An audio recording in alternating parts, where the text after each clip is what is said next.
Last Halloween, my best friend Lucas and I went trick-or-treating with our mutual friend Michael. We were in Michael's neighborhood because his family was rich and lived in a wealthy neighborhood with big fancy houses. It was awesome for about half an hour, as every single house was giving out king-size pieces of candy. But then a huge storm rolled in and cut the night short. We ran back to Michael's house to take shelter. Michael's parents weren't home and they weren't coming back soon either, because that storm was crazy. The wind was howling and the windows were being battered by heavy rain. There was a flash of lightning and a loud boom of thunder every few seconds. It was nice for a while, but as it raged on, it got annoying. So we went to the quietest part of the house. Michael's parents had a small private movie theater, so he put on something scary. There were no windows and the walls were soundproofed, but we could still hear the storm quietly howling and thundering in the background. About 20 minutes into the movie, Michael got up and paused the projector. He said he changed his mind about it because it wasn't scary. Then he went to grab something better. He came back with a Ouija board, bragging about how it was a centuries-old family heirloom and not just a Hasbro game. Lucas and I didn't believe him, of course, even though the board did look old. It looked like it was cut against the grain from a single log, as the rings of the tree were all visible. According to Michael, the planchette was carved from the same tree, and the lens was made of crystal, not just glass. We were interested in messing with it, so we sat down on the floor of the theater, underneath the projector screen. The lights were at their dimmest level, and the storm could still be heard thrashing the walls of the house. It seemed like the perfect environment to communicate with ghosts, being sealed off from the outside world. The three of us each put our hands on the planchette, and Michael was the first to ask if there were any spirits with us. Then, the planchette began to move. It was so slow it was almost unnoticeable. The lens traveled to the top left corner of the board. To yes. We all giggled, each of us assuming somebody was moving it on purpose. Next, Michael asked the spirit to prove they were real in some way.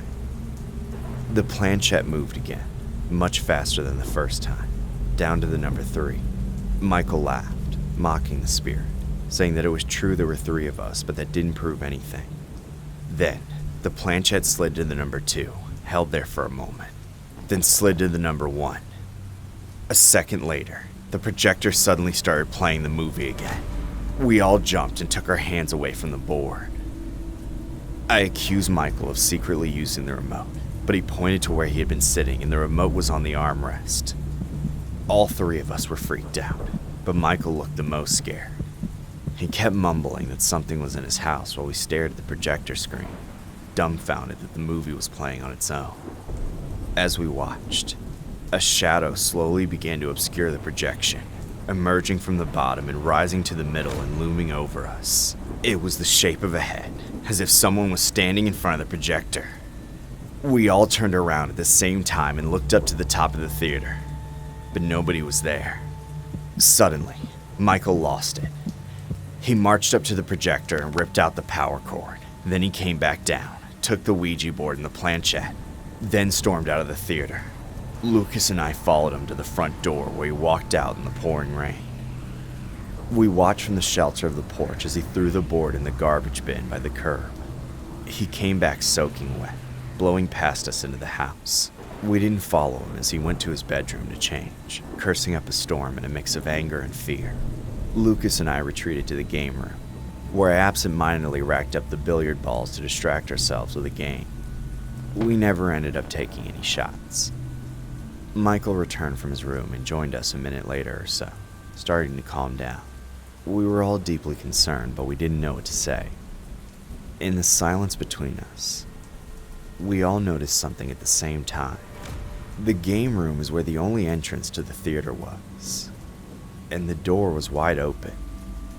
There was noise coming from inside, and we all recognized it. The movie was playing again. Together, we slowly made our way into the darkness of the theater, walking down the small hall beside the seats. At the end of the path, we turned the corner, and there, sitting in the first seat in front of us, was an old woman in a nightgown. She was drenched, with water still dripping from her hair as she turned her head and looked at us, smiling with an ancient, sagging face. We all ran out of the theater screaming. Michael shut the door and barricaded it with the foosball table. We went around the house together and turned on every single light. Then Michael's parents got home. We told them there was someone in the theater. They went to investigate, but nobody was there anymore. However, the seat she was sitting in was still damp. That wasn't enough proof for Michael's parents, and they scolded him for throwing out the Ouija board. But when his dad went out to get it from the garbage, it was gone. He went looking for it and found it back in the game closet where it belonged. Michael's parents thought we were messing with them, but we know we saw something that night. We don't tell people about it because we don't want to sound crazy.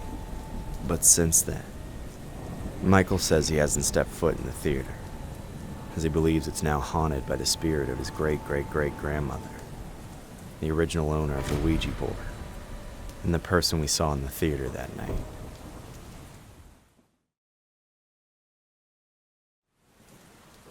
My name is August. In my first year of college, I hit a huge stroke of luck when a girl I just met invited me to a Halloween party at her house that night. I didn't know many people at the time, so I randomly forced myself to talk to her one day, and it worked. Her name was Emily. She lived in a house with 3 other girls that was a short walk from my dorm. I didn't have a costume, so after studying, I rode my bike down the road and bought a Bigfoot suit. I got home and changed. Then I started walking to Emily's house. I didn't want to ride my bike there because I was worried about the fake fur of the costume getting caught in the chain. Plus, I was a little worried about it getting stolen. On the way there, I saw a ton of people out on the street. A lot of them were wearing costumes, too. My peripheral vision was blocked by the mask, but I heard a few people point me out to their friends and laugh. I didn't mind. I actually kind of liked it. I must have looked quite funny sauntering through the streets alone like a real-life Bigfoot. I had a mask on, so nobody knew who I was, which made me feel a little more confident. About halfway there, I was approached by a man who was much older than your average college student, and he appeared to be homeless. He had a tattered brown jacket on, and a large backpack stuffed to its breaking point. I expected him to ask for money, but then he introduced himself as Jason. I told him my name just to be nice, but that opened up a conversation I really didn't want. He wanted to know where I was going. I was vague about it and said that I was just going to a party. But the guy kept pressing me for information about my night, like where the party was at and if there were going to be girls there. I gave him no information, hoping to end the conversation as quickly as possible. I eventually just got fed up and tried walking past him, but he grabbed my shoulder and laughed, saying we should just go together as friends. I told him to leave me alone at that point. Then I walked off quickly. I didn't want some dirty hobo at my first college party. By the time I arrived at Emily's house, I had gotten sick of marinating in the moisture of my own breath, so I ditched the mask. One of Emily's roommates answered the door. They let me in after I said Emily invited me. The party was still coming together, so only a few other people were there. I felt a little awkward. I didn't know any of these people besides a 10-minute conversation with Emily. Thankfully, everyone was really nice, and after a little while, I felt very welcome. I talked with Emily mostly, which was nice. At some point, she asked if I invited anyone else. I didn't want to reveal that I had no friends, so I just said I invited a friend but they couldn't make it. Then I changed the subject. Later on, more people arrived, and the party kicked off for real. It wasn't a big party by general college standards, but it felt massive to me. I got tipsy to cope with how overwhelming it all felt, joining in with everyone else. Everyone was in a costume, making it feel even more surreal. I floated around for a while, trying to make new friends. It was going well, but while I was talking to someone, I saw something over their shoulder that freaked me out. There was a person walking by in a full Jason Voorhees costume. The name of the hobo I talked to instantly popped into my head, Jason. I lost track of the conversation, thinking it couldn't actually be him, until the person I was talking to got my attention again. I apologized for zoning out, and I forgot about it as we kept talking. A while later, I was talking with Emily again. She mentioned that my friend had actually just made it to the party. I was confused, so I asked her to explain. She said she heard from the roommate that opened the door for me that they let someone in who gave them my name. I panicked. I looked around the entire house, but I couldn't find him. Just as I started to calm down, a girl screamed from one of the bedrooms. Everyone stopped their conversations. The music paused, and a crowd of people descended upon the door. But it was locked. Nobody could get through. A man was also shouting inside aggressively, leading us to assume the worst. Suddenly, the biggest guy at the party kicked in the door. Everyone was ready to swarm and subdue an assaulter, but there was a pause when we saw the reality. There was costume pieces all over the floor, and a woman was covering herself with sheets on the bed as a stark naked man stood with his back to her. He faced the person in the Jason Voorhees costume who was threatening them with a large knife. The next moment was a blur of bodies. Several men rushed in and tackled the attacker, subduing and disarming him. The mask was ripped off, and I saw the face of the man I talked to on the street, Jason. The worst part is what he screamed as he was held down. You told me I could kill him, August! You told me I could kill him, August! That's what he kept saying directly to me before the cops came. My world burned before my eyes. All the people I became friends with now looked at me like a snake, a monster.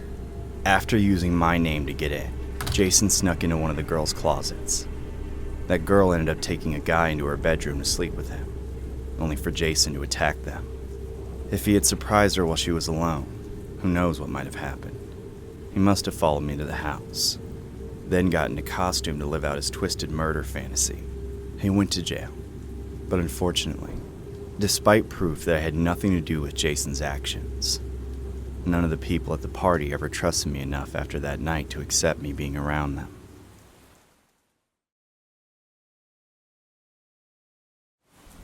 When I was 16, I went trick-or-treating for the last time. As I was getting older, I wanted to go out to Halloween parties and do more adult stuff, but I had to give my childhood one final hurrah. However, my friends didn't exactly feel that way.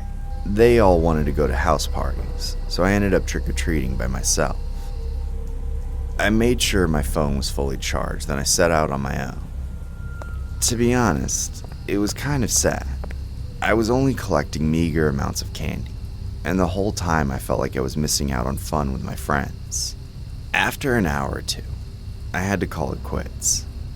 I started to see if there were any functions I could show up to when I got a text from my crush, Braden.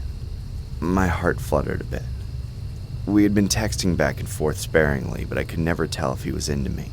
To my delight, he wanted to know what I was up to. I told him I was trick-or-treating by myself and looking for something more fun to do. In the next message, he invited me over to his house.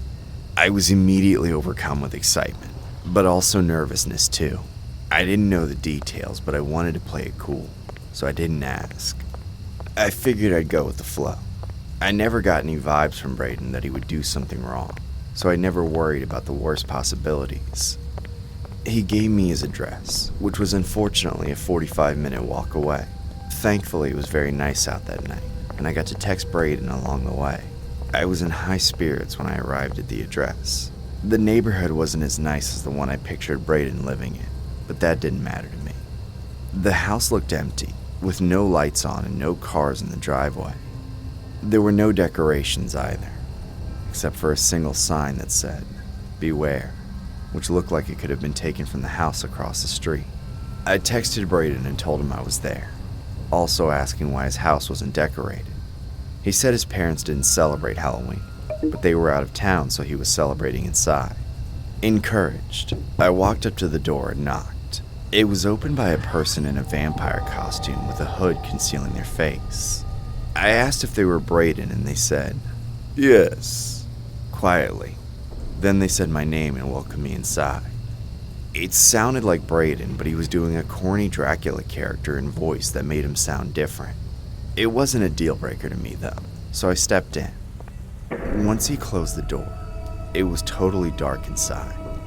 I could barely see Braden standing 5 feet from me. I knew my eyes would adjust eventually, but I reached into my pocket to get my phone and shine a light. Before I could even turn on the screen, Brayden rushed over to me and stopped my hand. I felt two separate sensations, attraction and panic, as this was the first time Brayden and I ever touched each other, but I was startled by how sudden it was. Brayden said he wanted to keep it dark to maintain the atmosphere that was comfortable for a vampire. I laughed and asked him if he was really going that far with the vampire bit, but he replied in character seriously, so I figured he was going all out while his parents weren't home. I went along with it, thinking I was going to see a special side of Brayden. He led me to a couch I couldn't even see, and we sat down almost on top of each other. My heart was racing with glee, but the other half of my senses were raising alarm bells. The first thing I noticed, besides this weirdness in his voice because of the whole vampire act he was doing, was the way he smelled. Brayden always wore this delightful cologne I loved, but that scent was absent. I started getting suspicious, and when Brayden put his hand on my thigh, I brushed it off. I told him I just wanted to chill and not take things too far, but he didn't listen. In the dark, still blind, I felt his hand lightly wrap around my chin. Then he reached in and took a deep whiff of my neck.